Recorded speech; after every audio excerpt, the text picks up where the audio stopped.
Hi guys, Togo here with a new video, and we are on the PTR, we are on our Fury Warrior, and it is a Fury Warrior update, and I think it's a pretty big one, so that's why I wanted to make a update video.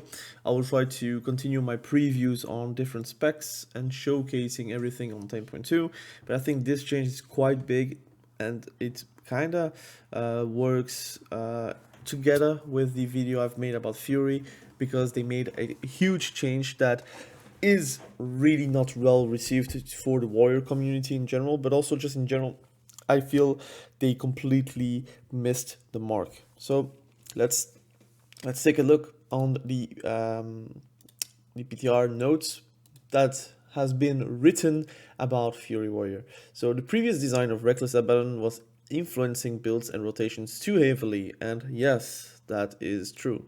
I think if you're not playing Reckless Abandon currently in Temple 1, you are kind of trolling, just because of how strong it is and how much DPS it actually adds.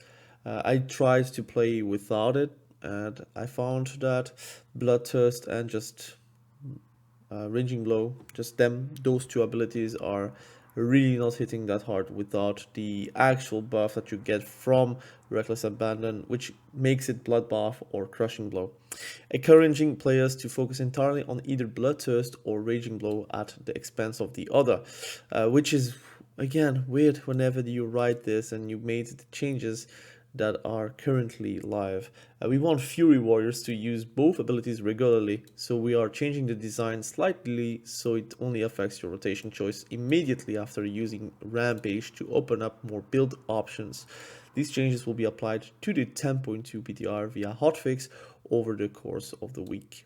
So, Reckless Abandon now only empowers your next one Bloodthirst or Rampage blow, a Raging Blow, excuse me, and it should actually be end if you actually say that you have to encourage to be able to play both spells, because right now you only choose between doing only Bloodbaths or Crushing Blows, and now it's even more the case because you only have one stack after you're rampaging, for example, which is again a bit weird on how you wrote that sentence, and I guess it is just not correct, but hopefully they do fix that to a end, so you only have one Bloodbath and one Crushing Blow, so you are actually encouraged to play around Crushing Blow as well. But anyways, Reckless Abandon's Bloodbath and Crushing Blow bonus damage has been doubled. And yes, it does more damage right now, but it's only on the bonus damage and not on the Bloodbath or Crushing Blow times 2. So it means that if it does 200% attack power, it's not going to be 400%. It is going to be the difference between Bloodthirst and Bloodbath. I think Bloodthirst is, for example, 160%, and I think Bloodbath is 230%. So that little difference is going to be times 2, for example. Again, I don't have the numbers in front of me, but basically if you're doing currently on the PTR a Bloodbath, it does 40k, for example. If you're doing a Bloodthirst, it does 25k. So it is not really that big of a difference, but it is still a difference more than you would know because you always have to play around Reckless Abandon. So now I'm going to show you the PTR, and I'm going to showcase the change. And that's why I'm saying that I don't really like how they proceed with it, but yeah, let's take a look. So currently on the PTR, if you're going on the talents, you are going to see Reckless Abandon having a tooltip change, which is going to be effective right now. Recklessness generates 50 rage, and Rampage greatly empowers your next Bloodthirst or Raging Blow. Not and. It should be and it should be 1 for Bloodthirst and 1 for Raging Blow, so it makes that you have to use 1 Bloodbath and 1 Crushing Blow, so you actually don't lose anything, but it opens up your possibilities after a Rampage, and you're not going to Bloodbath, you're going to do Bloodbath, Crushing Blow, and then do a Rampage, or you're going to do Crushing Blow into a Bloodbath and then Rampage. This coupled with the 4 sets actually just still kind of pushes you to Bloodbath again. But let's showcase really quickly again for reference. We are going to do on the PvP training dummy. I'm going to go in, and this is the normal build, right, without a Raging Blow.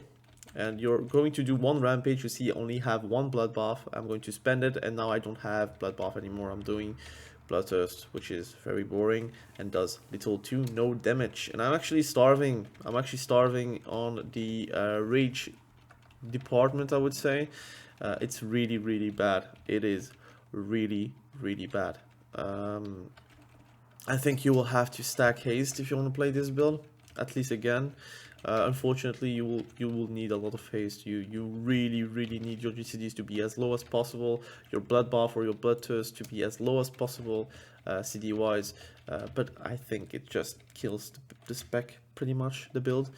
You still are going to play around it, but you see 50k consistent damage, DPS, and then whenever I'm going to do Odin's Fury, yeah, it's a big rage, and then I have like 3 bloodthirsts that I can spend, or blood baths. Going to blood bath, it's 150k, 211k, and then a bloodthirst again for 130k. The damage is impressive, let's be honest. It is very impressive, especially if I'm doing like an avatar.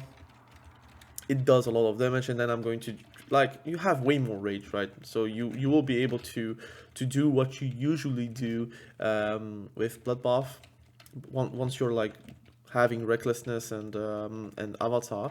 But outside of it, your rage regeneration is really low, and you should understand that as a fury warrior that you have to wait on abilities to press to have like somewhat of a good rage. Regen is terrible gameplay, I'm going to say.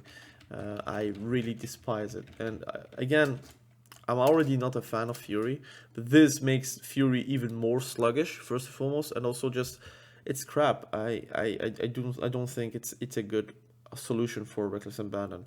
Now I'm going to show you the other build, which is going to give you Crushing Blow.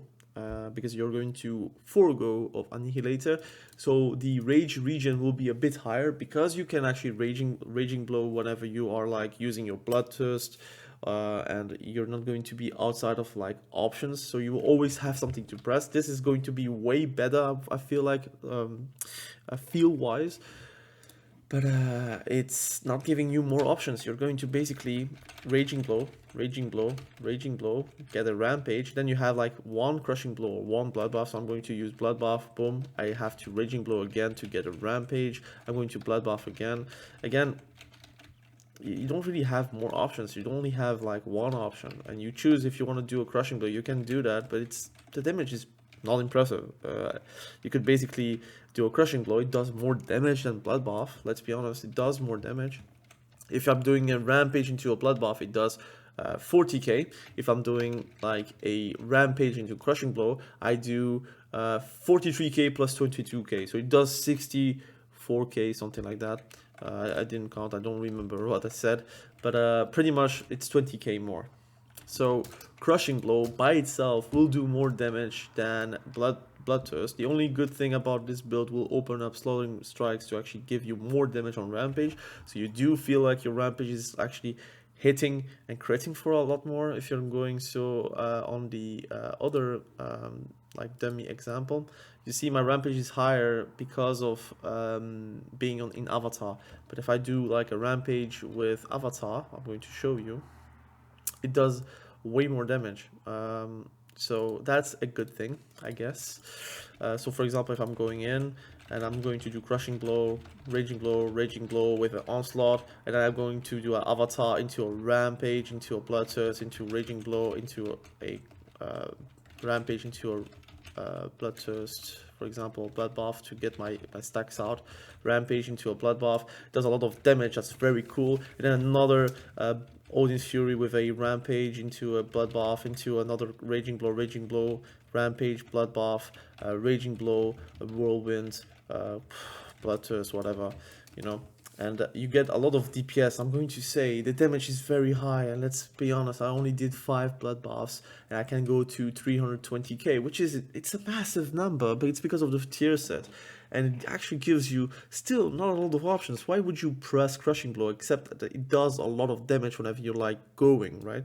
You see 142k crit into a 70k crit, so it does a lot of damage. I'm not going to say that it does not damage, but you only have one Crushing Blow, and it only works whenever you're using your CDs. If you're not using your CDs, it feels like the build doesn't really work too much. Now, I'm going to say, I think the damage proportion is there. I think the damage is really there, let's be honest. I think having Crushing Blow do more damage will feel more noticeable. Now, I feel like the only way you're going to make this work is actually that you're only going to bloodbath basically whenever you're having to heal yourself because of enraged regeneration, enraged regeneration, or whenever you have your tier set proc. And your tier set, if I'm going to say it again because I made a video about it, but it gives your Ordinance Fury more damage, first and foremost, but also causes your next 6 Bloodthirst in PvP. I think it's only 3. 6 Bloodthirst to deal 150% additional damage. So if I'm going to use, for example, this is a training dummy, Battle of the Horde, I don't know. Doesn't matter, I think. It doesn't matter, right? For example, I'm hitting in the air. I'm going to do that. Only have 3. I think it's bugged. It should be 6, but it is what it is. I think in PvP it will be 3 then. But basically, you will only bloodbath, pretty much. I don't know if you can actually bloodbath 6 times because of the duration. I think you only have, what is the duration? You only have 20 seconds. I guess you have times to do 6 bloodbaths. But outside of the CDs that you're going to use with Odin's Fury, you're not going to bloodbath. Then you're going to Crushing Blow. Is it a good design? I personally don't know. I feel like you still don't have really a lot of choices. You're basically bloodbath to activate your tier set, or you are not activating your tier set, so you're going to Crushing Blow to do more damage, or bloodbath to heal yourself, because the damage will be lower than expected. I don't know, man. It feels like they didn't really hit what they wanted to go for on the what's it called, on the post. I do feel like still you're shoved into Reckless Abandon. I tried to make anger management work. I do feel like it's useless. And I mark my words, it's really, really useless. If I'm going in, I don't have Reckless Abandon, by the way. So if I'm doing a rampage, there is nothing out there for me. So I'm going to basically try to do damage. Of course, we have the good thing, which is the tier set, but it does feel like you're doing less damage. It does less damage. Your Bloodthirst, which is empowered by the tier set, is only critting for 120k. If I'm doing Reckless Abandon, be sure I'm going to make them hurt a lot. So I don't know what to say, man. I'm not impressed. I'm not impressed. So I do feel like you're still having to play with Reckless Abandon, and now I'm feeling like, why are you not putting it a bit higher on the tree if you really want us to play only Reckless Abandon? Forgo the anger management. I think most people are still playing Reckless Abandon anyways. Try to rework the tree a bit. I think having Bloodthirst on the left side and Crushing Blow on the right side is a good thing, but then again, maybe they should like make something contrasting, like very, very different. You still have Bloodthirst. It's going to be still something that is Fury Warrior-ish, but if you are going on the right side, you're replacing Bloodthirst by something else. Completely different. And if you replace that something else, it's going to work with Enraged Regeneration as well. It's going to work with everything, but it is not Bloodthirst anymore. And then you have like something that is very different. You have 2 builds, the Bloodthirst build or the Raging Blow build, and you are going for it. But right now it feels like you're doing a bloodbath because of the tier set, or you're doing a crushing blow because of the tier set not being there. That is the build. I do feel like Annihilator is less and less the play. I do feel like losing Slam to generate Rage is a bit of a bad thing, but I do feel like Regen outside of your CDs is abysmal if you're not playing with Raging Blow. And that itself, I mean, like for example, I'm going to right now burst without saying anything, I guess. Or at least, like minimum, I'm going to try to Rampage, and then I'm going to Crushing Blow, I'm going to Raging Blow, Bloodthirst whenever I don't have a charge, and basically I'm going to Bloodthirst here because I don't have a charge of a Raging Blow. So basically, you're hitting whatever is lighting up, and here we have Bloodbath like being like there, so I'm going to do damage, and then I'm going to do another Rampage into a Onslaught into a blood buff into a rampage, into a crushing blow, into a avatar with a rampage, with a blood buff, with then a rampage again, a blood buff, an onslaught, a rampage, a blood buff, and then you have no stacks anymore. You try to do damage with crushing blow, which is actually hurting for a bit, let's be honest. But I mean, I don't know. It feels like you're really playing a minigame though, and maybe that's something that you want to go for, that you're actually using every single piece of like your spec to feel like you're doing something, or you're not really pressing only one button. It does work like that, but it feels like the wrong approach. It feels like you don't really have a choice. You're just pressing what is lighting up, and you're deciding by yourself if you want to do blood buff because of the tier set, or if you're doing a onslaught or a crushing blow because of not having the tier set. So it's a weird situation where there is no way you're not playing without Reckless Abandon. There is a way now you're playing without Annihilator. I think that's a good thing, but then again, the identity of the spec is just not there anymore. I feel like Mist of Pandaria is still the best one, like iteration of the spec. Unfortunately, I don't think we're ever going to get back to Mist of Pandaria for Fury. I don't know, man.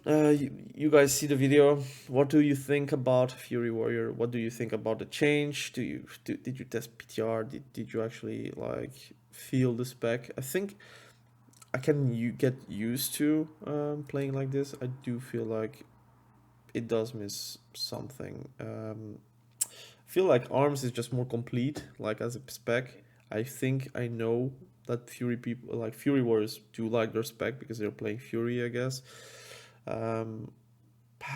It's missing something. It does damage. It does damage, but yeah, it's tough. It's really tough. Crushing blow is just not. I mean, it does damage, but it's only 5%. Like, it's tough, man. It's tough. And while, for example, blood buff, I do only 12. Like, it's times 2. I do 20% damage because of purely the tier set. So, yeah, it feels like you're kind of shoved into a corner where blood buff is just way more important. Crushing blow is important sometimes, but again, you don't want to miss the opportunities to use your tier set. So, it is what it is.